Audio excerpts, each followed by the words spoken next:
الحمد لله وكفى والصلاة والسلام على سيد الرسل وخاتم الأنبياء أما بعد فأعوذ بالله من الشيطان الرجيم بسم الله الرحمن الرحيم أفلا يتدبرون القرآن أم على قلوب أقفالها صدق الله مولانا العظيم.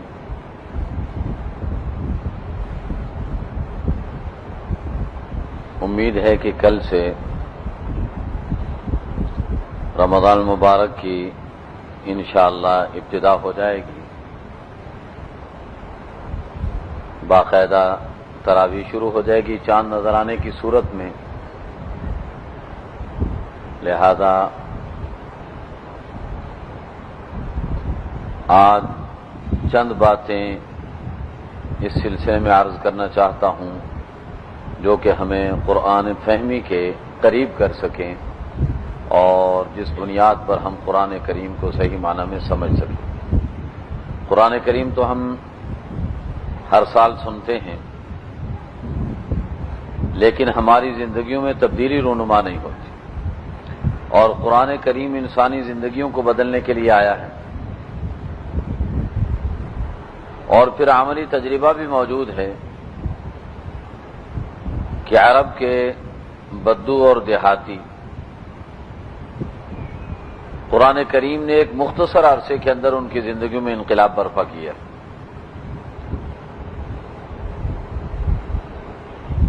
اس لیے یہ تو ایک حقیقت ہے کہ قرآن کریم انسانی زندگیوں کو بدلنے کی صلاحیت رکھتا ہے، لیکن ہماری زندگیاں کیوں نہیں بدل رہی ہیں، یہ ایک قابل توجہ سوال ہے، اور اسی پر غور کرنے کے لیے ہمیں آج کی اس مجلس میں چند ایک باتیں عرض کرنی ہیں.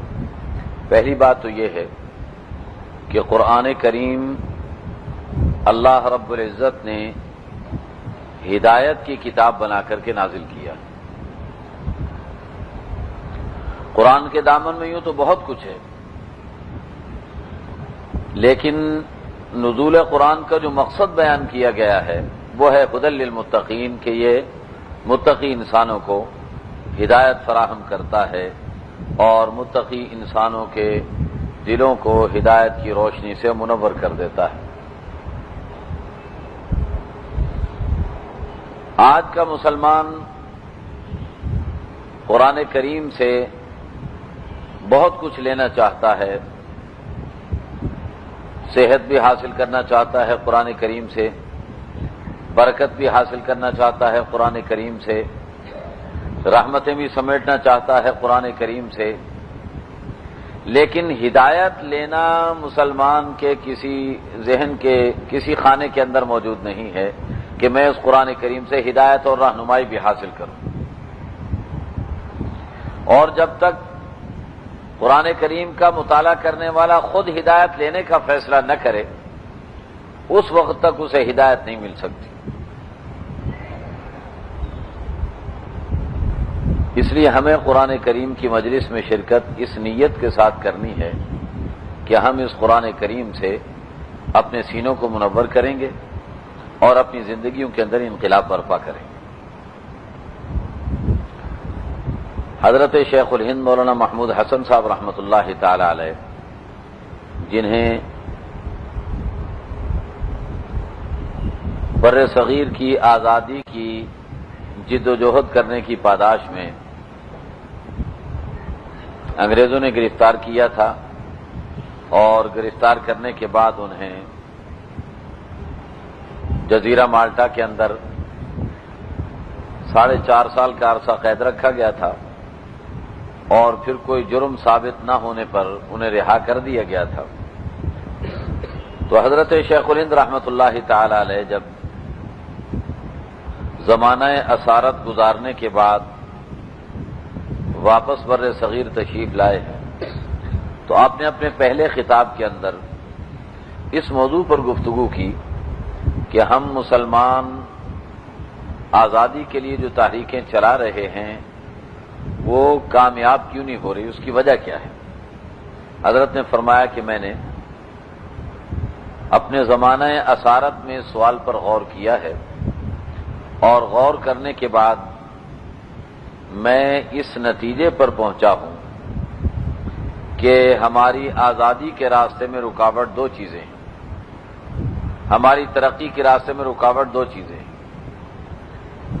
پہلے نمبر پر قرآن کریم سے دوری اور دوسرے نمبر پر فرقواریت۔ یہ دو باتیں اگر امت مسلمہ سے ختم کر دی جائیں، ایک تو انہیں قرآن کریم کے قریب کر دیا جائے اور دوسرا ان کے اندر سے فرقواریت ختم کر دی جائے، تو مسلمان ترقی کی بام عروج پر پہنچ سکتا ہے۔ میں نے ایک دفعہ یہی بات کچھ دوستوں میں کہی تو ایک دوست نے یہ سوال اٹھایا کہ یہ قرآن کریم کے قریب ہونا آج کل ہمارے دور میں تو بہت ہو رہا ہے، ماشاءاللہ، بینر لگے ہوئے دیکھیے، اخبارات میں اشتہارات دیکھیے کہ تراویح میں قرآن کریم ترجمہ اور تشریح کے ساتھ سنیے، جا بجا آپ کو بینر لگے ہوئے نظر آئیں گے، بہت لوگ جمع ہو رہے ہیں، سن رہے ہیں۔ تو اگر قرآن کریم کی طرف رجوع کے نتیجے میں مسلمانوں کے حالات بدلنے چاہیے تو پھر کیوں نہیں بدل رہے؟ سوال واقعی غور و خوض کرنے کا اور سوچنے کا ہے۔ میں نے ان سے یہ عرض کی کہ قرآن کریم کی طرف رجوع کا مطلب قرآن کریم کی تلاوت، قرآن کریم کی تفسیر کا بیان، قرآن کریم کے احکام کی حکمتیں، فلسفے بیان کرنا، یہ اس کا مطلب نہیں ہے، بلکہ اس کا مطلب یہ ہے کہ جو شخص قرآن کا مطالعہ کر رہا اس کی زندگی بدلنی چاہیے۔ آپ یہ دیکھیے کہ جو لوگ قرآن کریم کے قریب آنے کے دعوے دار ہیں یا قرآن کریم کی تفسیر بیان کرنے کے دعوے دار ہیں یا قرآن کریم کی تفسیر سننے کی کوشش میں لگے ہوئے ہیں، ان کی زندگیوں میں کیا تبدیلی رونما ہو رہی ہے۔ اگر اس بات میں غور کر لیں تو بات بڑی آسانی سے سمجھ میں آ سکتی ہے۔ ہدی للمتقین کی تفسیر میں امام راضی رحمۃ اللہ علیہ نے بھی لکھا ہے اور امام قرطبی رحمۃ اللہ علیہ نے بھی لکھا ہے اور دوسرے مفسرین کرام نے بھی لکھا ہے کہ یہ قرآن کریم ہدایت اس انسان کے لیے بنتا ہے جو متقی بننے کے لیے اپنے آپ کو آمادہ کر لے۔ السائرین الی التقوی، جو لوگ متقی بننے کے خواہش مند ہیں، جو لوگ متقی بننا چاہتے ہیں، ایسے انسانوں کو قرآن کریم ہدایت دیتا ہے۔ لیکن اگر کوئی شخص یہ چاہتا ہو کہ میں بدلنے کے لیے تو تیار نہیں اپنے آپ کو، میں رہوں گا تو ایسے ہی جیسا ہوں، البتہ جو کچھ میں کر رہا ہوں اسے قرآن سے صحیح ثابت کرنے کی کوشش کروں گا، تو یاد رکھیے کہ ایسا شخص قرآن کریم سے انقلابی پیغام حاصل نہیں کر سکتا۔ وہ تو اپنے آپ کو بدلنے کے جائے قرآن کو بدلنا چاہتا ہے، اور قرآن یہ کہتا ہے کہ آپ اپنے آپ کو بدلیے، قرآن کو بدلنے کی کوشش نہ کیجیے۔ چنانچہ حضور علیہ الصلوۃ والسلام کے دور میں دو ہی قسم کے افراد سامنے ہیں۔ ایک وہ لوگ ہیں جنہوں نے اپنے آپ کو بدلنے کا فیصلہ کیا، وہ ابوبکر صدیق رضی اللہ عنہ ان کے ساتھیوں کی شکل میں سامنے آئے، اور دوسرے وہ لوگ جنہوں نے اپنے آپ کو نہ بدلنے کا فیصلہ کیا، وہ ابو جہل اور ان کے ساتھیوں کی شکل میں سامنے آئے۔ تو قرآن کریم کی طرف رجوع کا مطلب صرف تفسیری منہ شگافیاں یا فلسفے کا بیان نہیں ہے، بلکہ قرآن کریم کی طرف رجوع کا مطلب زندگیوں میں انقلاب برپا کرنا ہے، اپنی زندگیوں میں تبدیلی پیدا کر دینا ہے۔ دوسری بات یہ کہ قرآن کریم کو سمجھنے کے لیے اگر ہم یہ چاہتے ہیں کہ صحیح معنی میں قرآن کریم سے استفادہ کریں تو اس کا راستہ عربی زبان کو جانے بغیر کوئی نہیں ہے۔ جب تک ہم عربی زبان کا فہم اپنے اندر پیدا نہیں کر لیتے اس وقت تک ہم صحیح معنی میں قرآن کریم کی روح سے واقف نہیں ہو سکتے۔ ہاں، اردو تراجم کے ذریعے اور تفسیرات کے ذریعے یا انگلش میں قرآن کریم کی تشریحات کے ذریعے یا فرینچ کے اندر یا کسی بھی دوسری زبان میں، اس سے کیا ہوگا کہ ہم قرآن کریم کے قریب آ سکتے ہیں، قرآن کریم کے ساتھ ہمیں ایک مناسبت پیدا ہو سکتی ہے۔ لیکن صحیح معنی میں قرآن کریم کی روح ہمارے اندر حلول کر جائے اور قرآن کریم کو ہم صحیح جو ما لہ و ما علیہ ہے اس کے مطابق قرآن کریم کو سمجھ پائیں، اس کا ایک ہی راستہ ہے، اور وہ یہ ہے کہ عربی زبان کے ساتھ اپنے تعلق کو استوار کیا جائے اور مضبوط بنایا جائے۔ یہ جو بات میں کہہ رہا ہوں کہ عربی کے علاوہ کسی دوسری زبان کے اندر قرآن کریم کو سمجھنا اور پوری طرح قرآنی معانی اور مفاہیم کو حاصل کرنا ممکن نہیں ہے، اس کی وجہ یہ ہے کہ اللہ تعالیٰ کے کلام کو کسی دوسری زبان میں سمویا ہی نہیں جا سکتا۔ اگر کائنات کے اندر عربی کے علاوہ کوئی اور زبان ہوتی تو شاید اللہ اس کا انتخاب کر لیتے، جیسے آج لوگ سمجھتے ہیں کہ انگریزی آج کے دور کی بڑی زبان ہے، لیکن ظاہر بات ہے کہ اللہ تعالیٰ کے علم سے تو یہ بات مخفی نہیں تھی۔ اللہ چاہتے تو قرآن کو انگریزی ہی میں اتار دیتے کہ مستقبل کا سمجھدار طبقہ، ذہین طبقہ چونکہ انگریزی جاننے والا ہوگا، لہذا اللہ پہلے ہی انگریزی کے اندر قرآن اتار دیتے۔ اس سے معلوم یہی ہوتا ہے کہ قرآن کریم کے معانی و مفاہیم کو اپنے دامن میں سمیٹنے کا حوصلہ عربی زبان کے علاوہ کسی زبان کے اندر ہے ہی نہیں۔ ایک عربی شاعر نے بزبان عربی ایک شعر کہا ہے، وسعت کلام اللہ لفظا وغایۃ وما ضقت عن آئم بہ وعظاتی، کہ میں اللہ کے قرآن کے الفاظ اور اس کی معانی کے لیے اتنی وسیع دامن ہو گئی ہوں کہ کسی ایک آیت یا کسی ایک معنی کو اپنے دامن میں لینے کے لیے میں نے کبھی بھی تنگ دامنی کا مظاہرہ نہیں کیا۔ اللہ تعالیٰ کے کلام اور اس کی حکمتوں کو دامن میں نے ایسا سمویا ہے کہ کسی سے بھی تنگ دامانی کا مظاہرہ نہیں کیا۔ اور یہ خوبی عربی کے علاوہ کسی دوسری زبان کے اندر نہیں پائی جاتی۔ میں خود اپنے طور پر دیکھتا ہوں کہ جب کسی اردو تفسیر کا مطالعہ کیا جاتا ہے تو اس سے انسان باؤنڈ ہو جاتا ہے، پابند ہو جاتا ہے۔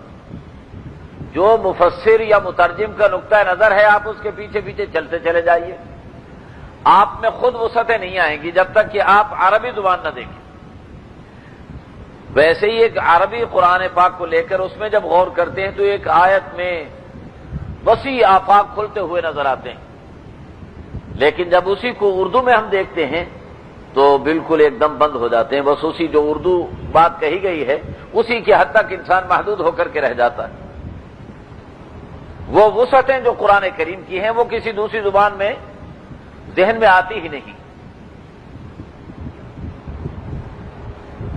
اس بنا پر پہلی بات تو یہ ہے کہ ہم اپنے تعلق کو عربی زبان کے ساتھ مضبوط بنائیں اور عربی کے واسطے سے ہی قرآن کریم کو سمجھنے کی کوشش کریں، یا کم از کم ایسے شخص سے قرآن کریم کی تفسیر کو سمجھیں جس کی معلومات کا جو سورس ہے وہ عربی ہو، عربی سے جس نے اخذ کیا ہو، اس سے جب آپ سمجھیں گے تو جو وسعتیں آپ کو نصیب ہوں گی اور قرآن کریم کا مفہوم آپ کے سامنے آئے گا، وہ ایسے شخص سے آپ کے سامنے نہیں آ سکتا ہے کہ جو عربی زبان سے نابلد ہو اور عربی زبان کو سمجھنے سے قاصر ہو۔ دیکھیے، خوبصورت جملے اور اچھی اچھی تشریحات تو بیان کی جا سکتی ہیں، لیکن بنیادی بات تو یہ ہے کہ یہ خوبصورت جملہ قرآن کریم سے کتنا میل کھا رہا ہے۔ میں ایک اچھی سے اچھی بات کہہ سکتا ہوں، لیکن کیا وہ قرآن کریم سے میل کھا رہی ہے؟ اگر قرآن کریم سے میل نہیں کھا رہی تو وہ میری تیری بات ہو سکتی ہے، اللہ کی بات تو نہیں کہلائے گی۔ ہم اسے اللہ کی بات کہہ کر لوگوں کے سامنے پیش کریں، لیکن حقیقت میں وہ اللہ کی بات نہیں۔ بہر صورت یہ قرآن کریم اللہ رب العزت نے آج سے 1450 سال پہلے اتارا ہے۔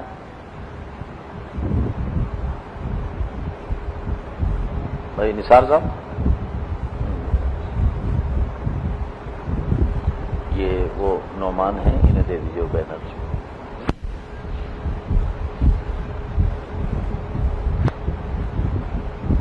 نعمان ہوں کہ قرآن کریم نزول کے اعتبار سے اس کی دو تقسیمیں ہیں۔ ایک تو قرآن کریم کا وہ حصہ ہے جو حضور صلی اللہ علیہ وسلم کے مدینہ منورہ ہجرت کرنے سے پہلے نازل ہوا ہے، اور ایک قرآن کریم کا وہ حصہ ہے جو آپ کے مدینہ منورہ ہجرت کرنے کے بعد نازل ہوا ہے۔ تو جو حصہ ہجرت سے پہلے اترا ہے اسے مکی قرآن کریم کہا جاتا ہے، اور جو حصہ ہجرت کے بعد نازل ہوا ہے اسے مدنی قرآن کریم کہا جاتا ہے۔ آپ نے دیکھا ہوگا سورتوں کے شروع میں لکھا ہوتا مکیہ مدنیہ، تو اس سے مراد یہ ہوتا ہے کہ یہ مکی سورت ہے تو یہ وہ ہے جو حضور علیہ السلام کے مدینہ منورہ ہجرت سے پہلے اتری ہے، اور مدنی سورت ہے تو یہ حضور علیہ السلام کے مدینہ منورہ ہجرت کرنے کے بعد اتری ہے۔ یہ مکی اور مدنی دو مراحل ہیں، اور یہ دو مراحل دراصل اسلامی معاشرے کے افراد کی تعمیر کے دو مراحل ہیں۔ مکی مرحلہ ذہن سازی کا مرحلہ ہے، اور مدنی مرحلہ قرآن کریم کے احکام پر عمل درآمد کرنے کا مرحلہ ہے۔ ذہن سازی کے لیے عقائد پر زیادہ زور دیا جاتا ہے کہ عقائد جتنے مضبوط ہوں گے اعمال کے اندر اتنی ہی قوت ہوگی۔ اس بنا پر 13 سال تک عقائد کی مضبوطی کی جد و جہد اور کوشش کرائی گئی ہے، اور 10 سال کے عرصے کے اندر سارے قرآن کریم پر عمل درآمد مکمل کرا دیا گیا ہے، اور 13 سال لگے ہیں ذہن سازی کرنے کے اور مسلمانوں کو عقائد کی بنیاد پر مضبوط بنانے پر۔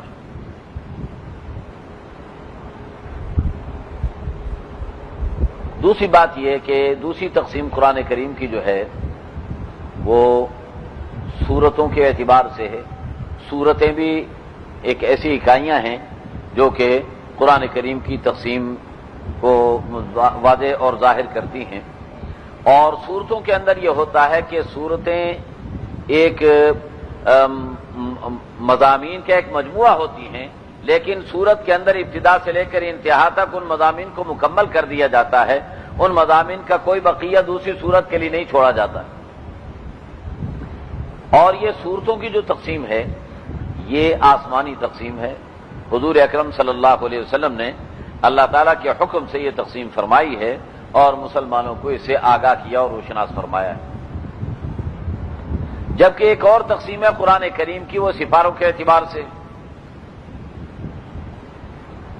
اور اس اعتبار سے قرآن کریم کے 30 سپارے ہیں۔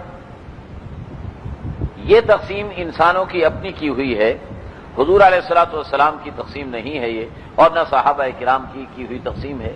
اور یہ تقسیم در حقیقت قرآن کریم کی تلاوت کرنے اور یاد کرنے میں آسانی پیدا کرنے کے لیے ہے کہ روزانہ کا اپنا کچھ حصہ تلاوت کے لیے رکھ لیا جائے، تو اس بات کو مد نظر رکھتے ہوئے سپارے اور آدھا سپارہ یا پاؤ سپارہ یہ اس اعتبار سے تقسیم کی گئی ہے۔ ہمارے ہاں عام طور پر تراویح کے اندر سپاروں کے لحاظ سے ہی تلاوت کی جاتی ہے۔ 30 دن ہوتے ہیں رمضان کے، تو 30 سپارے ہوتے ہیں، روزانہ ایک سپارہ یا سوا سپارہ پڑھ لیا جاتا ہے، اس حساب سے ترتیب رکھی جاتی ہے۔ لیکن سپاروں میں معانی کو مد نظر نہیں رکھا گیا ہے، چنانچہ آپ دیکھیں گے کہ ایک سپارے میں آدھی بات ہوئی ہے اور اس کے بعد والے سپارے میں باقی آدھی بات کی جا رہی ہوگی، پوری بات مکمل نہیں ہوتی، آدھا واقعہ یہاں بیان ہوا ہے اور آدھا واقعہ جو ہے اس کے بعد جا رہا ہے۔ جو حضرات سورہ کہف کی عام طور پر تلاوت کرتے ہوں گے 15ویں پارے کے آخر میں اور پھر 16ویں پارے کی ابتدا میں ایک ہی مضمون چل رہا ہے، ایک ہی واقعہ چل رہا ہے، لیکن وہ کچھ واقعہ جو ہے وہ ادھر آ جاتا ہے، کچھ ادھر چلا جاتا ہے۔ یہ دراصل لوگوں نے اپنی آسانی کے لیے کہ تلاوت میں ایک مخصوص حصے کی روزانہ تلاوت کر سکیں، اس کے لیے یہ تقسیم کی ہے۔ اس کا معانی اور مفاہیم کے ساتھ کوئی خاص ربط اور تعلق نہیں ہے۔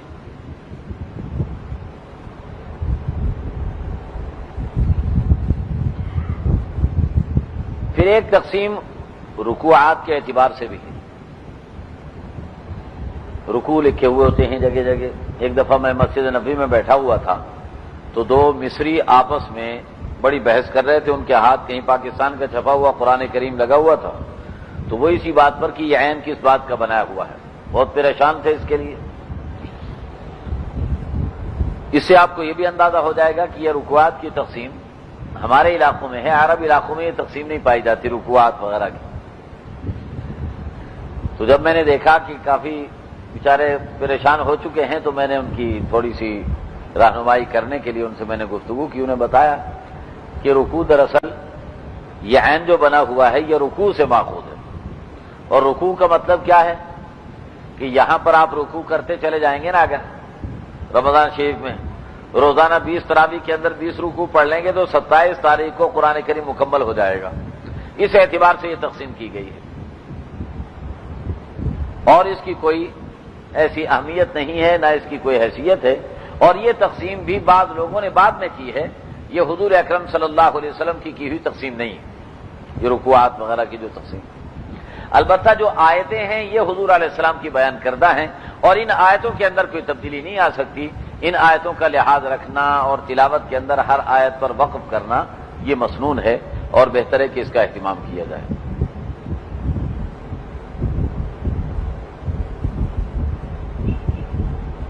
قرآن کریم کا جو انداز ہے اس میں قرآن کریم نے عقل کے پہلو کو بھی سامنے رکھا ہے اور جذبات کے پہلو کو بھی پیش نظر رکھا ہے. عقل کے پہلو کو سامنے رکھنے کا مطلب تو یہ ہے کہ انسان کو ذہن سازی اس کی جائے، اسے غور و خوض پر آمادہ کیا جائے اور اس کے اندر ایک داعیہ پیدا کیا جائے سوچ و بچار کے نتیجے میں عمل درآمد کرنے کا. تو قرآن کریم انسان سے بار بار تقاضا کرتا ہے فاعتبروا یا اولی الابصار، عقل والو، سمجھ والو، غور کرو، سوچو.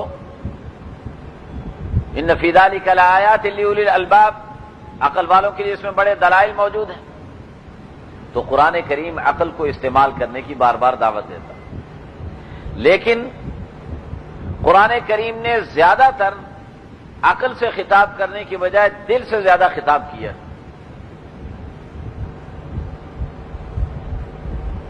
اور دل جذبات کا محور ہے، انسان کے جذبات کا.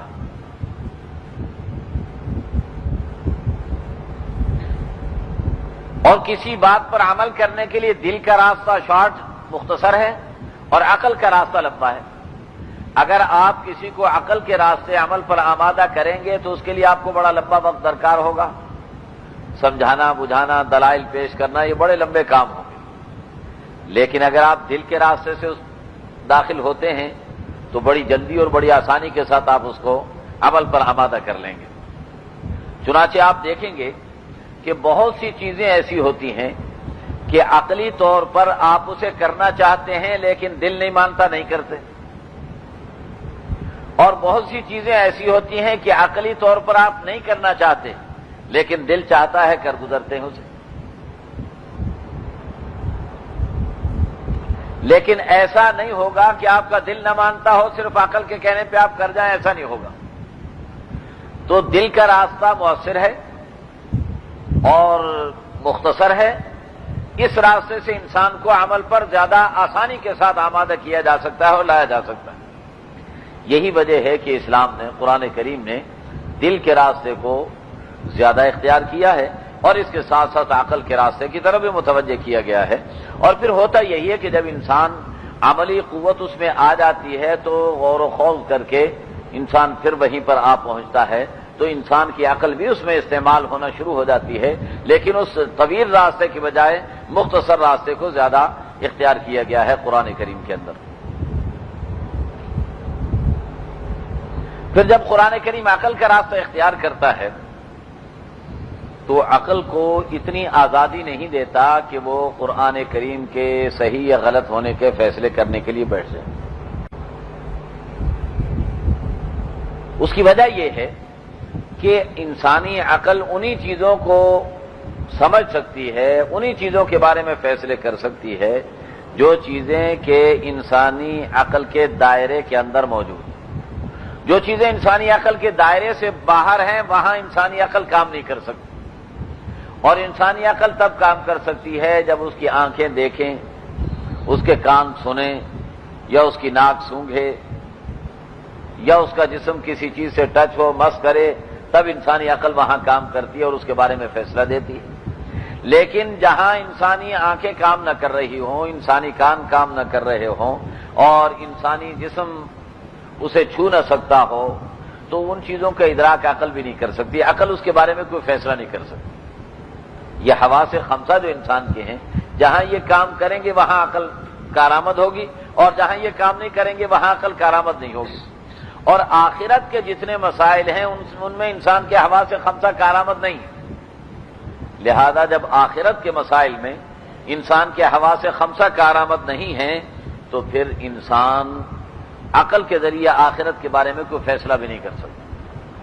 یہ آخرت کی باتوں کا فیصلہ قرآن کریم کرے گا اور عقل کو اس قرآن کریم کے پیچھے چلانا پڑے گا۔ اس بنا پر ہم جب قرآن کریم کا مطالعہ کریں گے تو اس میں اپنی عقل کو قرآن کریم کے تابع بنا کر کے چلیں گے، قرآن کریم کو اپنی عقل کا تابع بنانے کی کوشش نہیں کریں گے۔ یہ تو یقینی بات ہے کہ قرآن اللہ کا کلام ہے، لہذا اگر اس کی کوئی بات ہماری سمجھ میں نہ آئے تو ہم اپنی سمجھ کو قصوروار ٹھہرائیں گے، اس بات کو قصوروار نہیں ٹھہرائیں گے جو قرآن کریم نے بیان کی۔ ہم یہ کہیں گے کہ قرآن کی بیان کردہ بات برحق اور سچی ہے، البتہ ہم اسے سمجھنے سے یا ہم اس کی توجیہ بیان کرنے سے قاصر ہیں۔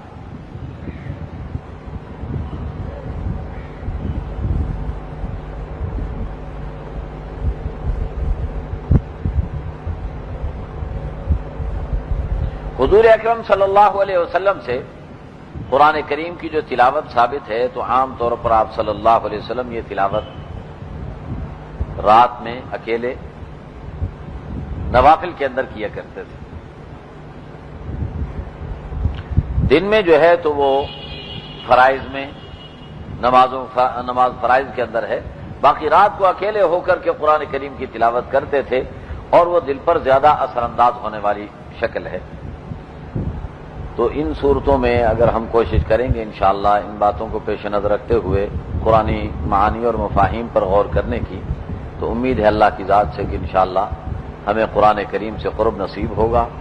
انشاءاللہ کل سے باقاعدہ سورہ فاتحہ سے ہم تفسیر کا بیان شروع کر دیں گے۔ کل انشاءاللہ العزیز عصر کی نماز کے بعد سورہ فاتحہ سے لے کر پہلا سپارہ مکمل اس حصے کی انشاءاللہ ہم تفسیر بیان کریں گے انشاءاللہ العزیز، اور وہی پھر رات کو تراویح کے اندر بھی پڑھا جائے گا۔ تو کل سے اس سلسلے کو باقاعدہ شروع کر دیں گے۔ اللہ ہم سب کو صحیح عمل کرنے کی توفیق عطا فرمائے۔ الحمدللہ رب العالمین والصلاة والسلام علی اشرف الانبیاء والمرسلین۔ اللهم وفقنا لما تحب وترضى واجعل آخرتنا خيرا من الأولى۔ اللهم إنا نسألك من خير ما سألك منه نبيك محمد صلى الله عليه وسلم، ونستعيذ بك من كل شر ما استعاذك منه نبيك محمد صلى الله عليه وسلم، وأنت المستعان وعليك البلاغ ولا حول ولا قوة إلا بالله۔ اے اللہ اس آنے والے رمضان المبارک کو ہمارے لیے ہدایت کا ذریعہ بنا اور ہماری روحانی ترقی کا ذریعہ بنا، امت مسلمہ کے حالات کے سنورنے کا ذریعہ بنا۔ الہ العالمین، اللہ امت کو قرآن کریم کا قرب نصیب فرما اور قرآن کریم کے مطابق امت کی زندگی کے اندر انقلاب برپا فرما۔ الہ العالمین، اے اللہ امت مسلمہ کو امن و امان نصیب فرما دے، اور یہ جو پریشانیاں اور مشکلات امت کے سامنے درپیش ہیں اے اللہ تو ان سب کو ختم فرما دے۔ الہ العالمین، اللہ ہماری دعاؤں کو قبول و منظور فرما، اور ان مجالس قرآن کو اے اللہ تو قبولیت تامہ عطا فرما۔ وصلی اللہ وسلم وبارک علی سیدنا محمد وآلہ وصحبہ اجمعین برحمتک یا ارحم الراحمین۔